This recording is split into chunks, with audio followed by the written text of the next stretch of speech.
empathy is not an endorsement.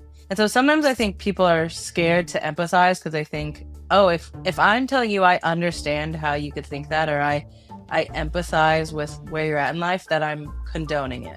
When I'm talking to people who I disagree with, very rarely am I just talking facts, right? We're not arguing facts. I'm arguing against their sense of belonging.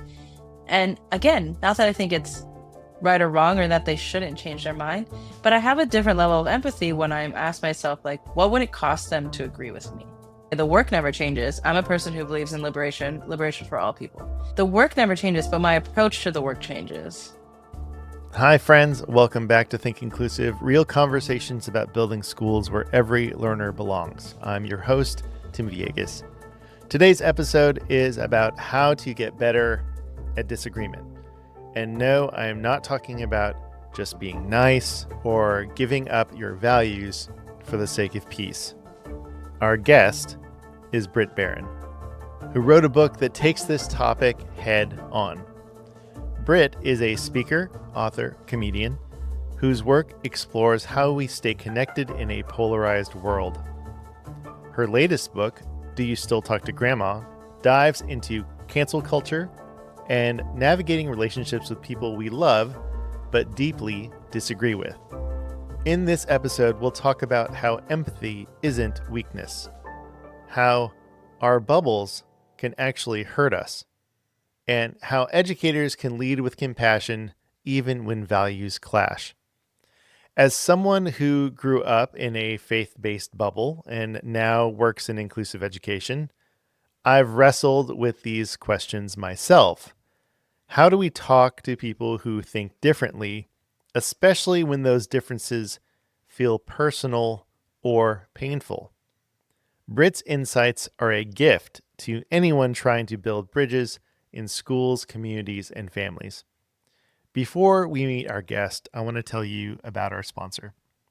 This episode is brought to you by IXL. IXL is an all-in-one platform for K-12 that helps boost student achievement, empowers teachers, and tracks progress in one place. As students practice, IXL adapts to their individual needs so that every learner gets just right support and challenge. And each student gets a personalized learning plan to close gaps. Check it out at ixl.com/inclusive. Again, that's ixl.com/inclusive. All right, after a quick break, it's time to Think Inclusive with Brit Barron. Catch you on the other side.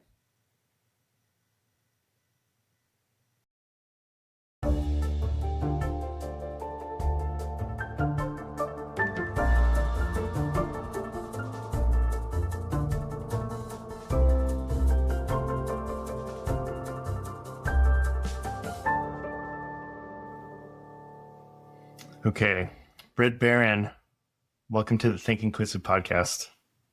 Thank you for having me. I'm so happy to be here. Brit, before we get into the questions I sent you, can I just tell you, I'm going to hold this up to the camera here. This is your book. Yes. There she is. Grandma. There she is. I honestly don't say this very often. I feel like this book was written for me. So I don't know if you get that a lot. Yes. I get a lot of people who are a little hesitant to read it, not thinking they'll like it. And yeah. So. Yeah. So what's your elevator pitch? Like when someone says, like, what's your book about? Like, what do you say? Essentially, the book is about what to do when we have relationships in our life with people who we love and also deeply disagree with. Okay, great. And I think that's like, we've been in this spot for a very long time. It feels like it's progressively gotten, I think, worse, and the divisions have grown. The gaps have been growing. But particularly right now, and how I'm feeling, and I don't know how you're feeling, we're in a tough spot. And there's, I think, more and more people in my life, and I'm sure in our listeners' lives, that we don't disagree, we don't agree with. Like there's a lot of Yeah. division and disagreement. So to start us off, I'm wondering, tell us a little bit about what you do and how this is playing out in your work. Yeah. Yeah. Well, to describe what I do now, I think it's a little important to understand what I've done. Sure. Um, Yeah. and so in my earlier career, I actually worked in a faith space, in an evangelical church, and then I left that and sort of left that framework, and then started working in the DEI space, and did that in higher education, did that as a consultant, did that privately, ran a Center for Racial Reconciliation for a little bit, and then moved into sort of full-time speaker, writer world. But I think my time in evangelicalism and my time in social justice activism started to mirror each other in an interesting way. Like in 2020, 2021, when I decided to start working on this book. And that's what was sort of really like the linchpin in being like, this is a conversation I think we need to have, because we're starting to sort of, the same root of fundamentalism was kind of is working its way sort of in every community I saw. That's a really good description. And the word fundamentalist or fundamentalism. And some of our listeners know my background. But just to kind of reiterate, and for you as well, Brit, I grew up in the evangelical church. I went to private Christian school from preschool, I like to say, until college, because I went to Azusa Pacific University. That's where I got my my bachelor's degree before I went into teaching. And so I understand and get this idea of being steeped in a worldview and philosophy that is really difficult to shake, when opposing views come into focus. Yeah. And I think you said this in the book. It's like really easy, like in the 90s, right? It was really easy to stay in a bubble. Like there was, Yes. you went to your youth group, you went to your high school youth group or middle school youth group. You went on missions trips. I went to a private Christian school. I was interacting with mostly people who thought and believed what I believed. There was this whole industry of Christian music, like yes. you didn't Christian have movies. Christian Yes. movies. Yeah, exactly. Christian television, bookstores. Exactly. Yeah. And there's, oh my gosh. Lifeway. I remember, yeah. Oh my gosh. I remember the first time I walked into, I don't remember the name of the store, but it was Pasadena, which you're aware, it was on Lake Avenue. Romans? Right? It was a Christian bookstore. It was it was like right next to the freeway. Like it was, I just can imagine like going in there and like listening to the CDs, like all the Christian music and like listening to Pedro the Lion and Sixpence None the Richer and and what was the other MXPX, like all of these yes. Oh my God, flashbacks. like all of these this culture, right, that you could attach yourself to and be like, oh, this is safe, these are my people. So where was I going with that? I think I'm reflecting on the book and kind of what our conversation is going to be. Like, it's so hard when you're in this cultural soup to break out of that and to think any differently. Yeah. And I think what's hard is so for folks who, maybe that's their background, they grew up in a bubble of sorts. and then they Mhm. broke out of it. I think we can look objectively at that and be like, everyone's thinking the same thing, doing the same things, reading the same books. That wasn't helpful, right? Um, but then what's interesting is, as progressive people, sometimes we create these bubbles where everyone believes the same things, reads the same books, listens to the same podcasts, and we think it's helpful, right? And so I'm like, oh, and we look at like those people who are there, they're like, oh, you guys, you just don't get it yet. You're not, you're so, your bubble's so small. But I'm like, oh, we're in a bubble too. I think I'm trying to expand the conversation where it's like, I don't think bubbles are helpful. And so maybe it's not just jumping one to another. How do we live outside of that? Yeah. How do we live outside of it? And I think that one of the big questions I hear all the time, from people, inside my bubble, the bubble Mhm. of inclusive education. All means all. Students with disabilities, LGBTQ plus folks, Black and brown folks, like all like everyone who is interested in how do we support educational equity, right? We're in a bubble, and I hear like, well, I just can't talk with those people who Mhm. believe that students should be segregated into disability specific programs, or I just can't talk to people who, are saying, um, uh, you know, uh, trans girls can't play on boys sports teams, or I mean, Mhm. no trans. I'm saying that wrong. Uh, Yeah. yeah. So They can't play girl sports. Yeah. yeah, they can't. Yeah, trans Mhm. girls can't play girl sports. Yes. So like, how do we cross that divide? Um, is it helpful to? Is it really helpful to talk to people that like we disagree with and that have different values? Yeah. I think it is important. And I think so the number one thing I believe we need to access to be able to have these conversations in a way that I think will be meaningful for us and for the folks we're talking to is to be able to access empathy. And empathy, and I've said this again and again, and someone said it to me this way when I was on the book tour, is that empathy is not an endorsement.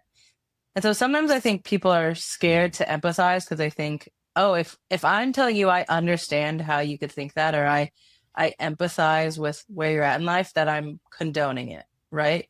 Um, and even earlier today, I was having a conversation with someone, and they said engagement is not an endorsement.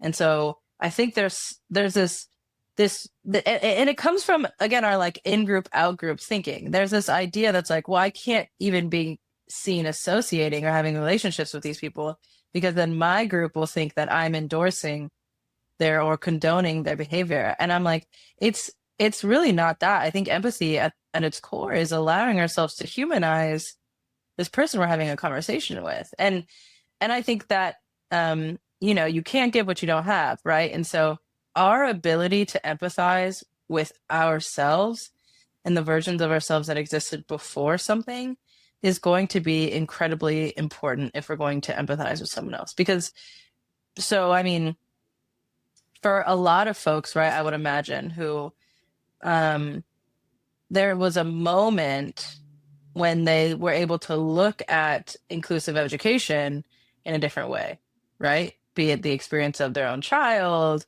someone close to them, a teacher friend. Like at some point, they interacted with something that was able to help them expand that idea. And then now we have this and we see it. And the hard thing is like, you'll understand this. Sometimes when we expand our beliefs, it feels more true to ourselves and it feels like good or right. And so then but then we can trick ourselves into feeling like we always knew. Like it's so obvious that we Mm. forget that we ever didn't know it. Um, and I think it's really important that we remember the times before we know what we know now, and we remember our entry point into a conversation. Because that really helps us empathize with folks who may still be there. Yeah, and another theme that you talk about in the book is that there's these different stages or cycles that we go in, right? And Mm-hmm. I'll give you a quick example, because and this is, I don't know if this is going to be relevant when this airs, but we can keep it broad. There were some statements made, by a government official that got our community pretty upset, and I'm like fighting the urge to be reactive, right? To not only these comments, but also to everyone who is defending these comments. Yeah. And I tell you that what I just said is probably evergreen for the next 4 years. Yeah, or I'm whatever. like, you said it in a way that I'm like, that will be relevant, well, regardless of if it's like a new comment or you're like something by our political leaders was just said that's deeply offensive. I'm like, oh, yep, that's evergreen content. That's evergreen. Yeah. Exactly. Yeah. And I'll tell you, Britt, I completely failed to not be reactive. Like, and there's so many people that I've talked to that are just angry. They're so angry at whatever, pick the statement or pick the comment. But there are times where maybe I'm not so angry, that I feel like, okay, I can be reflective, I can be proactive, I can engage, I can have empathy. But right now, I do not have empathy. Mm-hmm. I do not want to engage. I don't want to talk about it. I don't want to talk about it with somebody that I disagree with, or that I know that has differing beliefs. So is that okay? Yes. I think the whole point of me putting that part in the book is to understand that our identity development isn't linear, right? And in different times and different experiences, we may have somewhere where it's like, I hope that a majority of my work, right, my activism comes from this space, but I'm not always in that space because we get activated in so many different ways. These comments that were made, right? It's us versus them is sort of one of like the stages, and that's sort of like led by anger, and then it kind of like gradual, but these go back and forth all the time, right? And so I think the beauty of understanding it not as linear, because you're not like, oh, I arrive and oh, now I'm backslidden, oh, now I'm doing all these things. It's just it's a framework to allow us to understand where we are. All of this is morally neutral. It's not like one is good and one is bad. It's just saying, knowing that this is where I am, knowing that I'm pissed off, knowing that I'm angry, knowing that I'm feeling reactive. Okay, what should my boundaries in this season look like in this moment, right? Is this the time, like, I always joke that I have a friend who sees her phone ringing and it's her mom, and she always goes, ugh, and then answers it. Every single time she's like, that conversation did not go well. And I'm like, I could have told you that conversation was not going to go well by the way you reacted to the phone. So that may not be the time for certain conversations. And I'm not here to say anger isn't bad, right? There's just moments, and all I want for us is to have an awareness of understanding of how we're participating in our own work. And being like, okay, right now I'm pissed off, and I'm just going to like draw a line, and I'm going to do these things. Like in 2020, I acted in ways that I'm like, I don't know that I would do that again. You know what I mean? I'm like DMing my chiropractor, like, I need to know where you stand on Black Lives Matter, and I'm like, I don't know. I don't know that I do, like, and right, but it's just like that, I had these like feelings. And so I think it's a both and. I think what's hard right now in this cultural moment is that we have so many people who feel so dogmatic, and we are this is the reason for me writing this book. I think when we don't allow ourselves to, again, go to these stages and go to these extremes, and we can be pissed off because there's a lot of things to be pissed off about in the world. And when we think about the work ahead of us, what I constantly say, the work never changes. I'm a person who believes in liberation for all people. The work never changes, but my approach to the work changes when I'm able to sort of like level up. I'll give you one specific example that just happened a few days ago. Um, I saw, I just saw a friend of mine post something online about, it was like reposting this woman who was talking about vaccines, and not vaccinating her kids.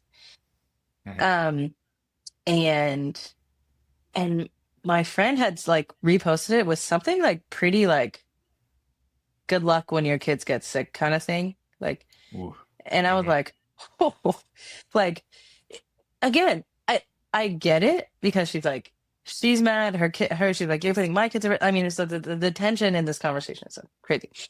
And I just said, like, first of all, I'm a person who doesn't have kids and I don't plan on having kids.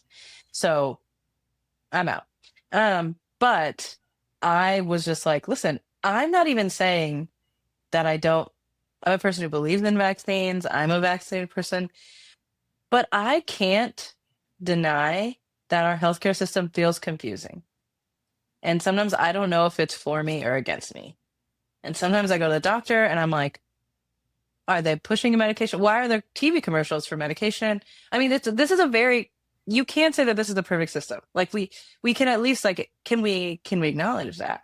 And so if you are wanting someone to see the value in these certain things, then is there a world where we say like, oh gosh, I know it can be confusing. Here's some things that have helped me understand the things on vaccines. And again, the work doesn't change. It's just like our approach is saying like, you're so dumb if you don't get this. And I can't even help you if you don't understand this basic concept versus saying like, actually, I know that a lot of this can feel really confusing and misinformation is one of the most popular things in the world right now. And here's some ways I've helped decipher that. Those, again, these are two, your work didn't change, your beliefs didn't have to change, your ideas didn't have to change. But I can acknowledge someone being confused. Like I can acknowledge someone not knowing something.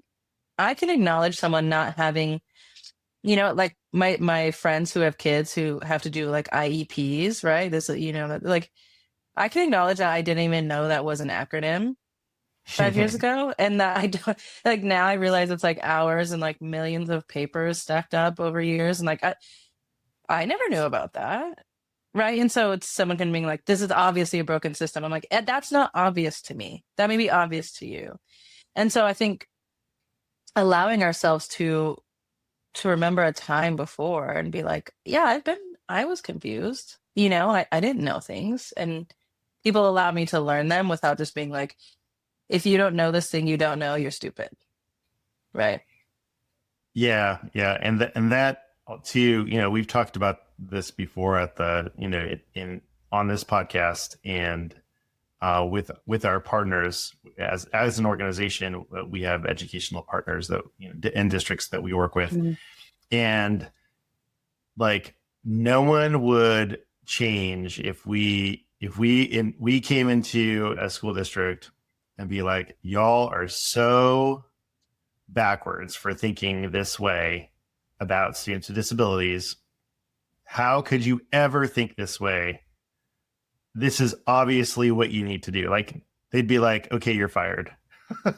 Yeah. Yeah, like Yeah. Thank you for coming. Hi. yeah, please get these people out of here. And the times that I've changed my mind about something, it wasn't because I was shamed. Like it just wasn't. Um, like behavior change, you probably could get some sort of short term behavior change if you did feel shame, or if there were like really significant and strict consequences or whatever. We see this in schools, right? Like really harsh punitive discipline and area things, and you get this short term behavior change.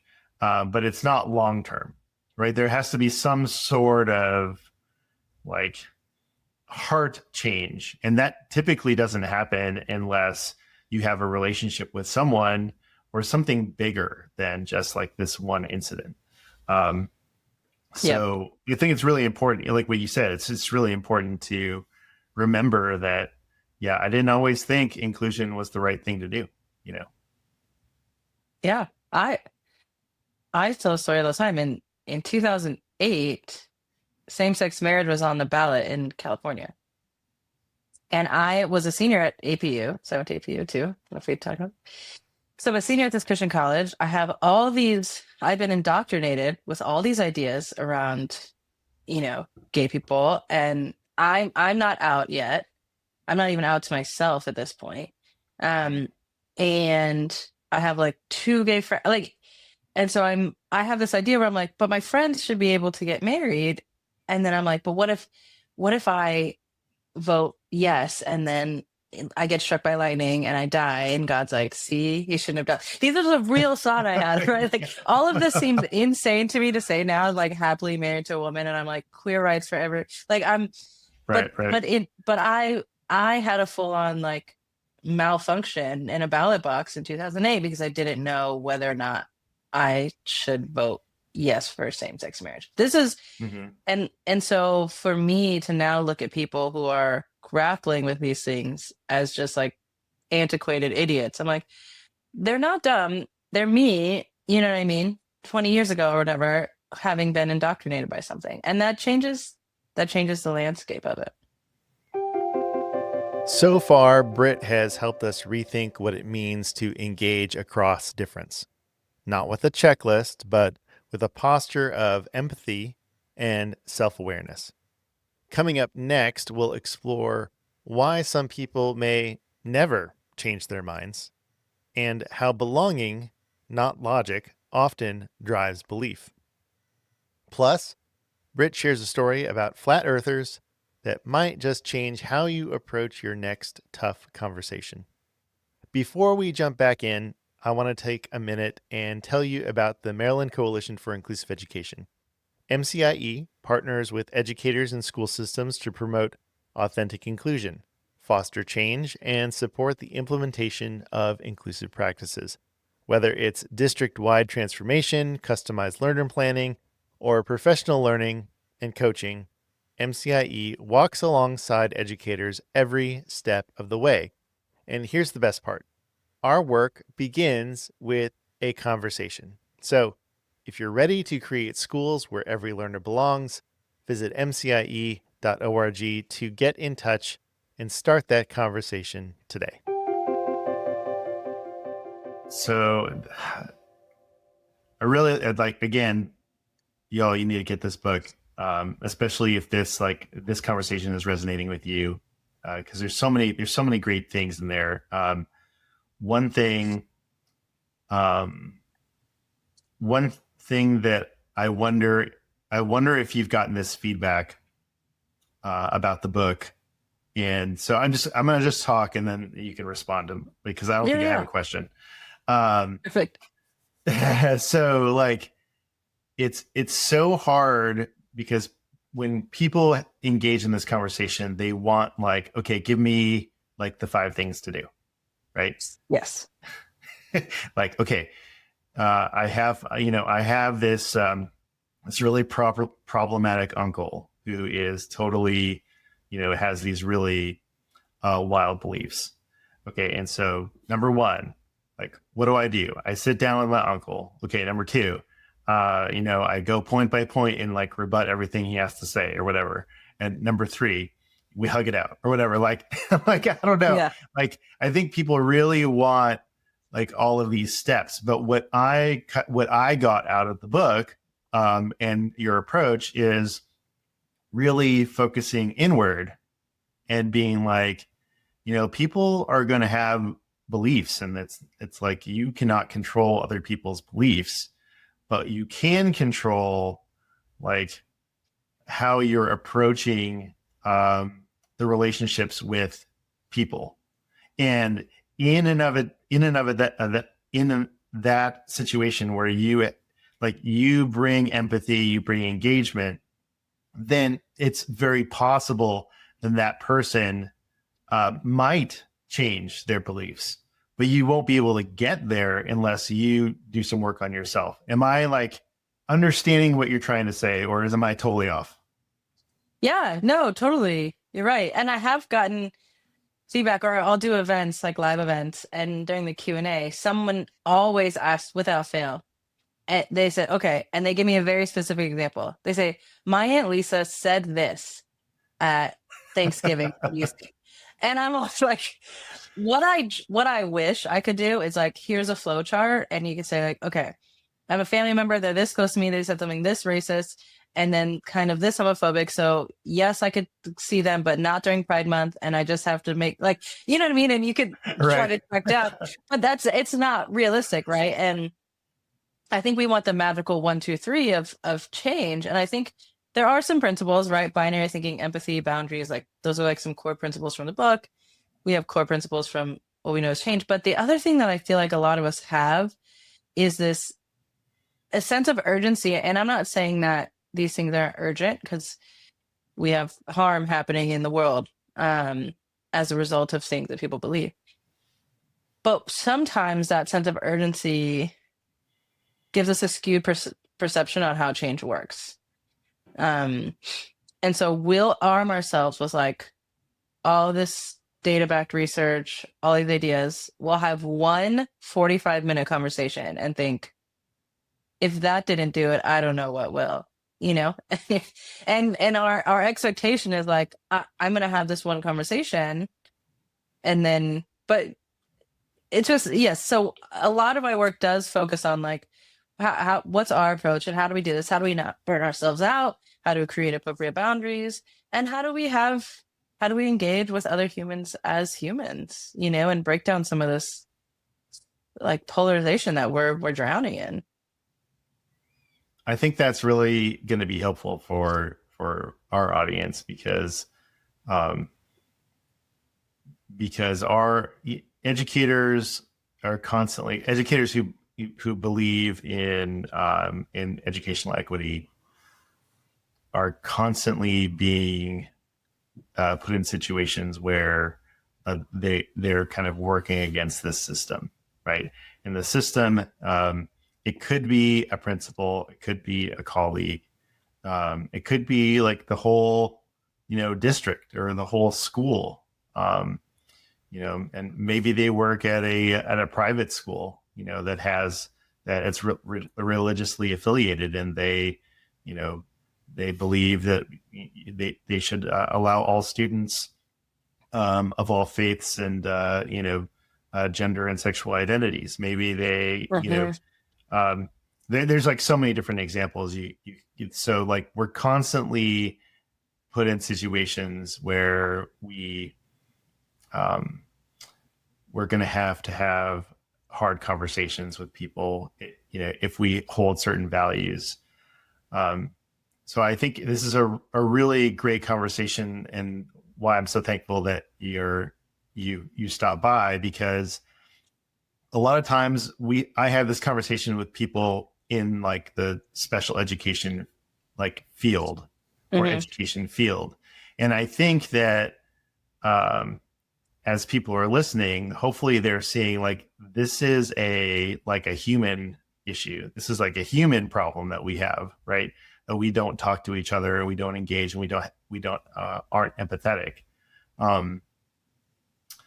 And so you've already mentioned a few beliefs that you've changed your mind on, and I wanted to share a story, which may or may not resonate with our audience, because again, like we come from a faith background, and our audience may not necessarily, but I think this is an interesting story. So back in college, this is when I was at APU, and I lived with some guys in an apartment, and I had a friend who we'll call him Rick. So Rick was the same age as my peers, but he did not go to APU. Like he just kind of was there. He lived with us, hung out with us. We did everything together. We worked together, but he didn't go to college like with my roommates. And so he and I had the same job. We worked at a window covering place. So like we would drive around in these vans all over LA County and like hang mini blinds and go to office buildings and dorms and all this stuff. And so we have lots of time to have these conversations. And we both grew up in the Christian faith. And so a lot of times we would like listen to sermons, we'd like have sermons on tape or listen to like the Christian radio or whatever. And he was really into this particular theology called Calvinism. And I'm not even going to try to explain that. If you want to look it up, you can, but very firmly held beliefs about certain things. Right. And I asked him, I'm like, Rick, I'll never forget this. We were driving somewhere and he was, just passionate to be like, people need to understand and blah, blah, blah. And I said, Rick, do you ever think you'll ever change your mind like on these things, like these very, very, and he looked at me with a straight face and he's like, never. And I was like, okay, and I don't know if he still does or not, because I haven't talked to him in a while. But it just reminded me like, I certainly held views about, theology or religion, and I'm at a way different place, but I know some people aren't, right? So like, I don't know if there's not really a question in there, but I wanted to know your thoughts about that. Like, what do we do with that? Some people don't necessarily change their beliefs. Yeah, some people don't. Some people do. Some people do at different rates, and don't for different reasons. I think I have people in my life who I wonder, like, it is changing is changing their mind even on the radar. You know what I mean? It doesn't seem to be. And then I get to make the decision of how do I engage, right? There in all of this, there needs to be some level of mutuality. I always say I'm always willing to understand where you're coming from if you're willing to understand where I'm coming from as well. But I think there's something, there's a story I tell in the book of watching a documentary about flat earthers, so people who believe the earth is flat. Since most of the folks that listen to this podcast work in education, I'm assuming no one on this that's the thing is very likely there are no flat earthers that listen to this podcast. Likely. But the documentary was fantasy. You never actually, and that's the thing where I'm like, you really never know. Yeah. But it was a fascinating documentary, and the man making the film believed that the earth was round. And so he would go around and interview people. He went to a flat earth conference. And so he's doing his interviews, and he sat down at one interview that really changed the way I look at a lot of the work I do. And he's interviewing this man. He's like, how can you believe this is flat? We have all this evidence that it's round, yada, yada, yada, science, yeah, blah, blah, blah. And then they kind of go back and forth for a second. And then finally the guy being interviewed was like, you know what, man, honestly, he said, it's really hard to make friends. And I found this Facebook group, and we talk all the time. I go to 2 conferences a year, and these are the people who feed my cats when I go out of town. And I was like, you know what this man doesn't care about? What shape the earth is, okay? Flat, round, hexagon, octagon, star, triangle. Like, he could care less. What he wanted more than anything is community and a sense of belonging. And humans will do almost anything to find that. And so I think your friend Rick, I think this flat earth man, I think the people in my life, they've said, for these beliefs that I've held, I have found community, a sense of belonging within a church, a flat earth Facebook group, a Sunday bunko club, a country club, a neighborhood cul-de-sac, a mom's group, a knitting community, a dads who play soccer together, whatever it is. And my group believes something. So for me to change my mind, it just doesn't require some kind of like cognitive rearranging. It might actually cost me the one thing I crave more than anything, and that's a sense of belonging. And so that's when I say, when I'm talking to people who I disagree with, very rarely am I just talking facts, right? We're not arguing facts. I'm arguing against their sense of belonging.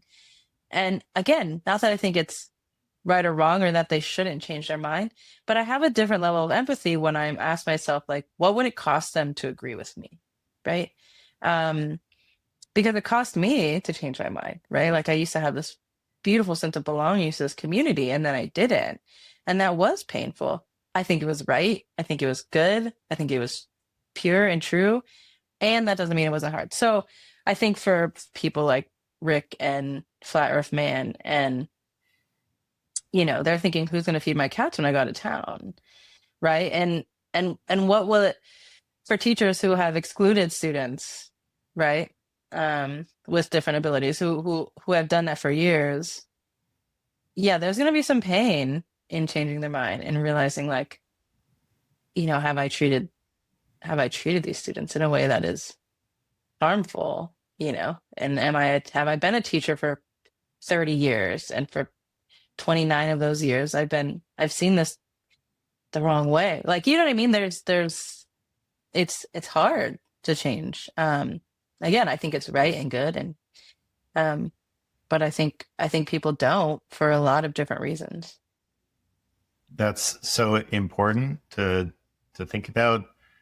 And the example that you gave about educators who have been doing, it, I mean, I don't think that they would necessarily call it excluding kids, because I really feel like at the core they believe that this is the right thing to do. You have a student with, extensive support, high support needs, and they really believe that they would be better off in a separate, space. Mm-hmm. And there's, I certainly believe that at one point in my career.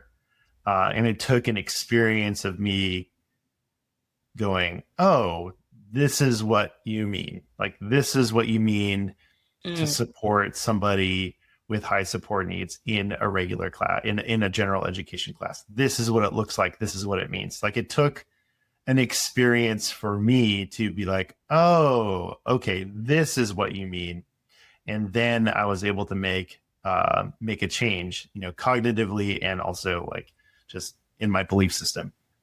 But if you don't have that experience, and you don't have any sort of frame of reference, all of those things, like what you said, the feeling of like membership, community, belonging, within a certain group or belief system, that's incredibly difficult to break through. And I'm not sure if I would be strong enough, like we have, I don't know. I'm trying to think of what really changed my mind about,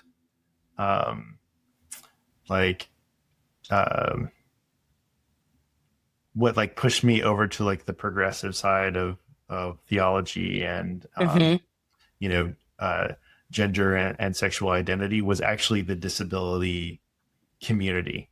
So when I growing up, with, very conservative values, politically and religious values, and then going to school, becoming a teacher, and then exploring this idea of disability rights and justice, I interacted with so many different people that identified as trans, as, asexual, queer. Like, these are all terms that were really unfamiliar to me. And I was like, whoa, wait a minute. Like, if this is what it means to be for disability justice, I need to really figure this out. Like, I need to really think about what I'm doing, because I've held all of these really stereotypical, I've held all of these really horrible stereotypes in my mind about, quote unquote, those people. And I have to figure it out. And so I went through a really long period of deconstruction of my faith. And that is actually what got me through to where I am now, where I still would call myself a person of faith or a believer. But I have a different lens and a different view about all of this entirely. So, I thank God for that, because I don't know. Like if I hadn't started, Think Inclusive, the blog, the podcast, and started like interacting, I'm not sure if I would have changed. You know what I mean? Yeah. And I mean, so what's helpful is to remember that process. Like I think once you get fully sort of versed in a topic or an idea, it does seem just so obvious, right? Like for me to say like, oh, like yes, I have a faith that's fully inclusive um of everyone, and it's just like, duh, right? Like if you know what I mean, like or whatever your specific field or as broad as it is, it just feels so obvious now to you. I'm sure that like God is not some weird exclusive thing, or that classrooms should, be open, and like all this, it just feels obvious to you. And I think when something feels so obvious and someone steps outside of that, it feels just like, you know what I mean? For someone to say like, oh, I think these students are better off like in their own thing. And you're just like, that's so dumb. Like, you know what I mean? Like you just feel like that's so obvious. It's right in front of you, but it wasn't, and so we just have to hold on to those experiences of like that long deconstruction of your faith, the move from the disability conversation to gender and sexuality and different identities, the move of like inclusion, like the all of these things happened. I always say like it took me years, like 2 years after I like came out to myself, like, okay, I think I'm queer. Okay, I think I'm in love with, my best friend. This is a classic lesbian story. And like and I, so then I think about it every single day for years. And then I go to therapy, and then I see this therapist once a week, every week for years. And then I break down all these ideas and all of these things that I was taught as a kid, and all of these things that I'm working through, and I'm working and I'm working and working for years. And then I tell my parents. And I always say at that point, it was so obvious to me that I was okay, that this was a good thing, that we were going to be fine. But I had years to process that information. And so it would be unfair for me to put an expectation on someone to say, I have had years of a slow burn in a process and a therapist and friends and family, and I'm going to tell you this information in 15 minutes. And I would love for you to have the response I have now after having years to process it with professionals. Right. Do you know what I mean? Right. And so it's Yeah. like you've gone on this whole long process of like disability and inclusion, and and so sometimes, but we do that. Like you'll have a conversation with someone, and you'll be like, this and this about schools and classroom inclusion. And they're like, what? And you're like, get into it. You know what I mean? Yeah. But you've had years, Yes. and that's just, it's hard. It's like, it's so hard. Yeah. Yeah. Well, I wonder, like, what's your advice then? So, like, if I've had years, or if we've had years to get through these, barriers to where we are now, how do we, like, no matter where you are on this journey of of openness, like, how do you move forward? Right, because I mean, like, I don't think I'm done yet. I'm sure you don't feel like you're done yet. Like we have, like, we're constantly growing. Um, is it really just a matter of like how we approach, friendships and professional relationships, and is it just about being patient, or is there something else that we should be doing? Not necessarily steps, but like how do we keep, I guess maybe how do we keep growing in relationship with other people? Yeah, I mean, it's definitely a both and. I think whenever I start to feel my own sort of self-righteous air come back, like that should be like a flashing warning to me that um I think I just need to take it. I need to take a second, um, and reevaluate and be open to the reality that like I may not have it all figured out, right? Like I live for Gen Z because I'm always like, what are you talking? What are you talking about? You know what I mean? Like, what do you like? I have like Google open to be like, what does this even mean? You know, I'm like, I was radical. Like, I was so radical growing up for being like, I think men and women are equal. And then now I have a generation being like, ew, you believe in gender? And I'm like, oh God. You know what I mean? Like there's the needle's always moving and Right. allowing yourself to grow in the conversation as well. I think just allows for you to I want those people to keep me at the table. Like, I want them to keep inviting and pushing and expanding. Like, I don't want them to be like, oh, you didn't know this thing. You didn't know what that word meant. Like, you're out. Right.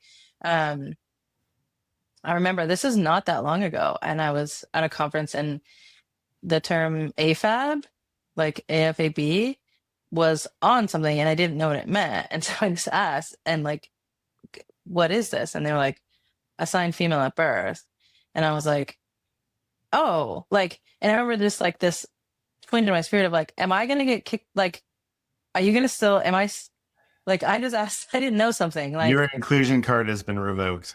exactly. Like, you know what I mean? And I don't Yeah. want people to have that sense around me. And I don't want Yeah. people to engage with me in that way, you know? And so I think it's realizing like, you're never at the top of the food chain. Like, Yeah. you still have work to do and you still have things to learn and you would want people to keep you at the table, I think, as you grow. So you know, I think we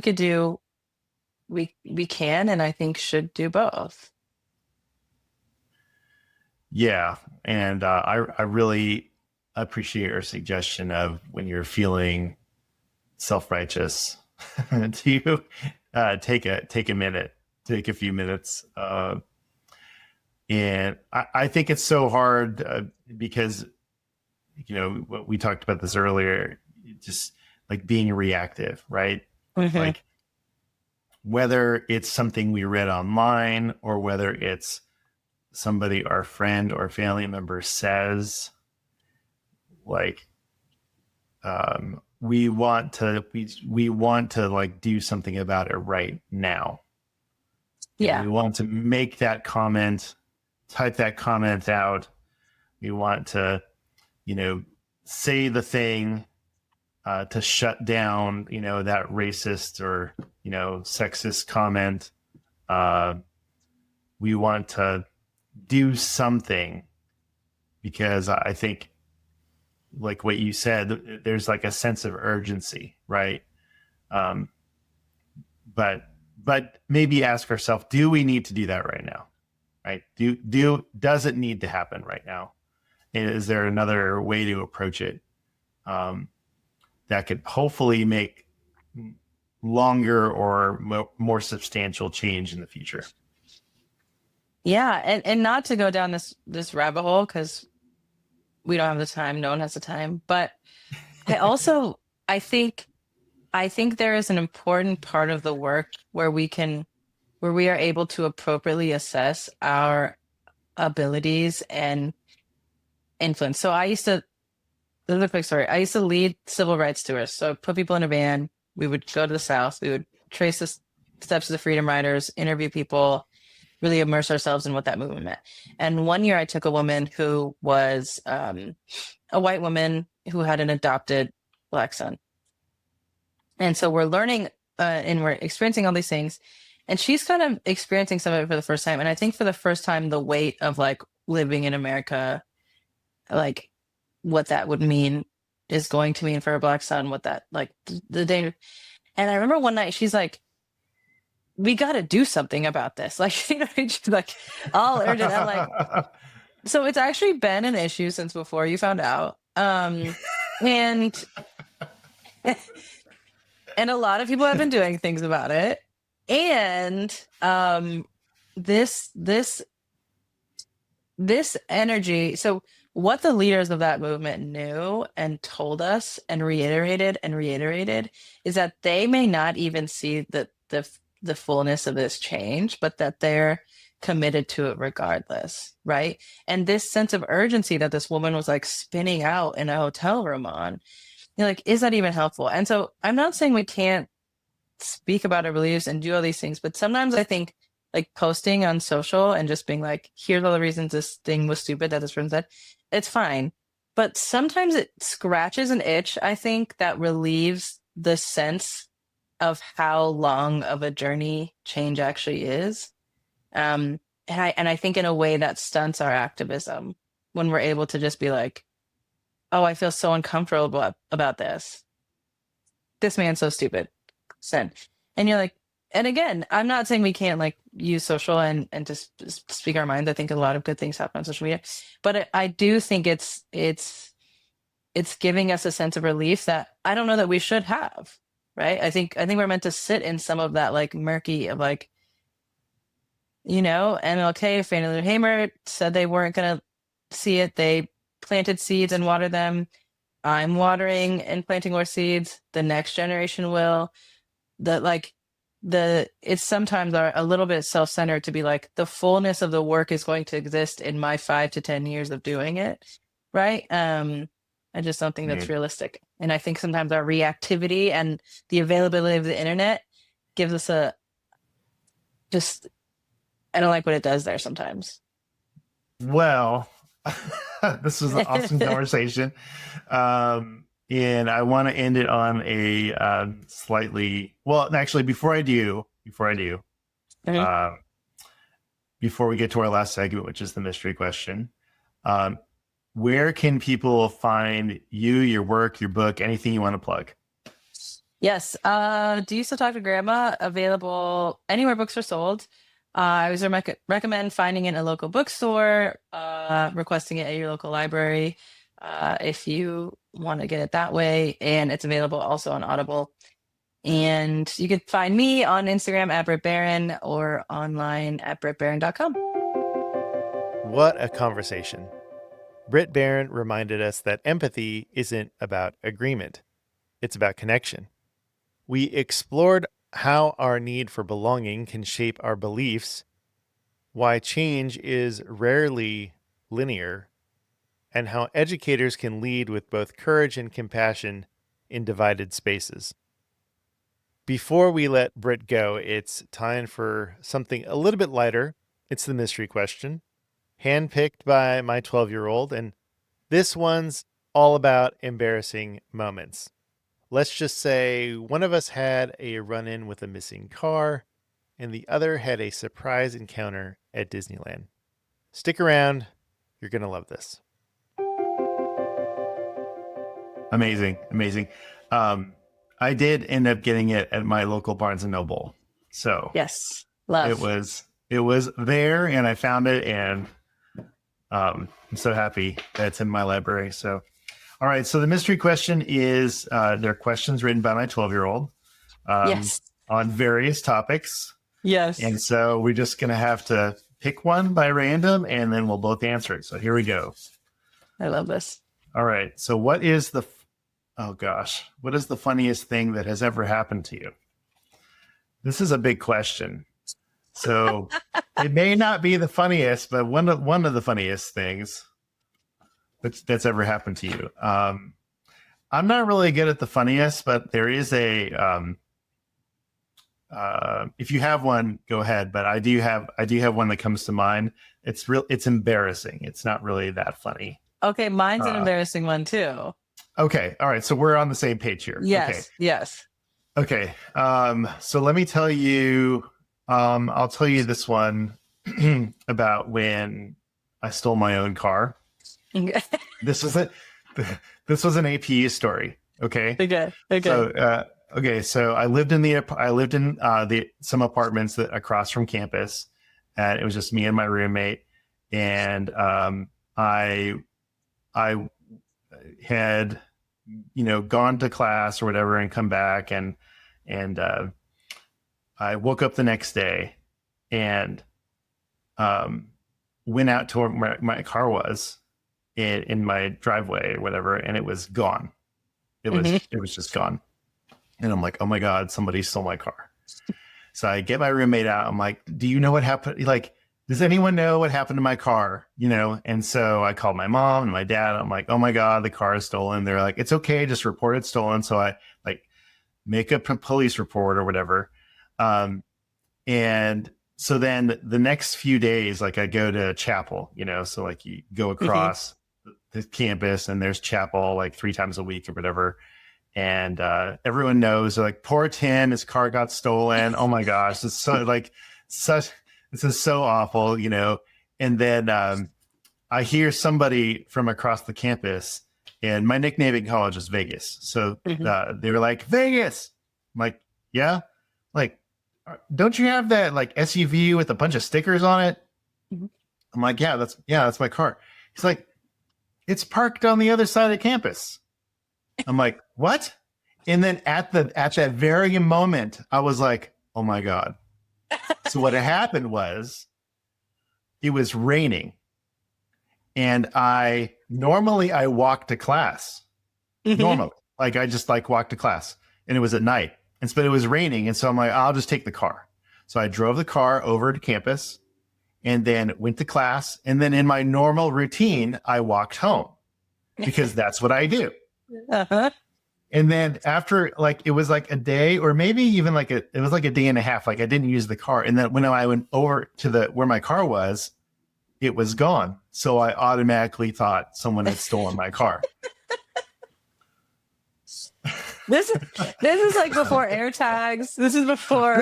This was okay. This was when was this? This was late 90s. So this is like 98, probably 97. Did you have to go back to the police station and be like, I did. I found. Yes. Okay. Well, what's funny is I called, the Azusa PD and so I'm like, I found my car, but I also had to tell campus safety. And what was funny is the car was parked next to campus safety. Oh my gosh. So there you go. Okay. It was that's safe, my embarrassing story. It was, yes. There was it was not in danger at all. It was just waiting for you. I love that. So this is not long after I had finished grad school, or maybe it was undergrad, and I was at Disneyland, and I saw an older white man who looked very familiar. So I was like, oh, and in the context, right? Like I'm a person, like, so he wasn't a family, but like I was like, oh, he must have been a professor. I can't place his name right now, but I'll go say hi, because obviously that's how I would know him. And so for context, like APU is a very small, like private Christian college. It's not like USC or like, you know what I mean? Brown, Right. like it's also a random school. So I go up to this man, I'm like, and I'm like, hey, do you teach at APU? And he just sort of like looks at me like with this look, and like 3 seconds of complete silence goes by, which is a long time in this scenario. And then I realized it was Nicolas Cage. And and he looks familiar because he's famous. He's an actor. Oh my gosh. It has to be on the APU, which is like disrespectful, honestly, to like his career. But you must be from APU. I was like, because you look so familiar. Gosh. And what else would I know? This like kind of just like this older balding white man, Yeah, terrible. That is so funny. And it was like awkwardly like, never mind, and like walked away. So did you like automatically realize like, oh, wait a minute? As soon as I got this like look like, and I was just like, nope, national treasure. That's it. Actually, that's it. That's okay. it. That's it. You're not. Oh my gosh! Declaration of Independence. Constitution. Yeah. Like you sold. Okay. Terrible. That's what it is. Yeah. Okay. Yeah. I got it now. I found it. Oh, that's great. That's So great. terrible. Brit Barron, thank you so much for being on the Think Inclusive podcast. We really appreciate it. Thanks for having me.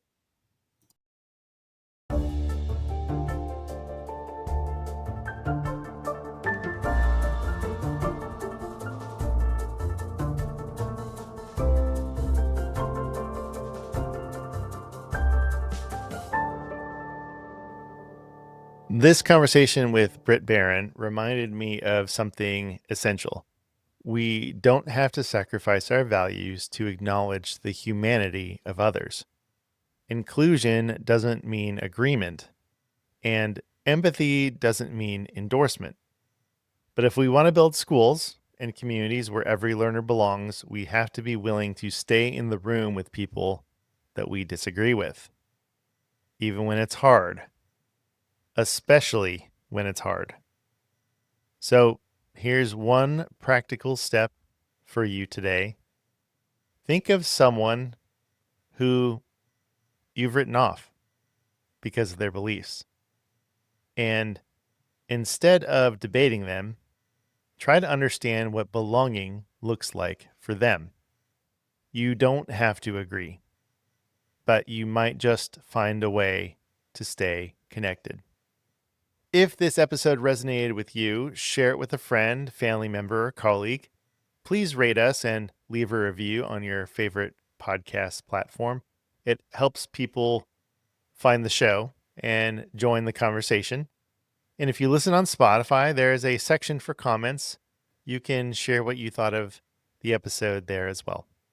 Shout out to our listeners in Sao Paulo and Rio de Janeiro, Brazil. We are so thankful to all of our listeners, and I love that this podcast is being listened to all over the world.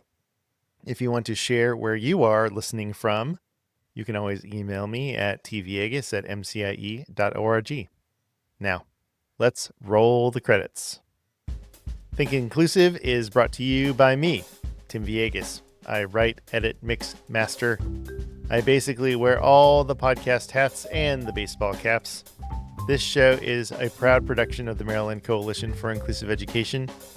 Scheduling and extra production help by Jill Wagoner.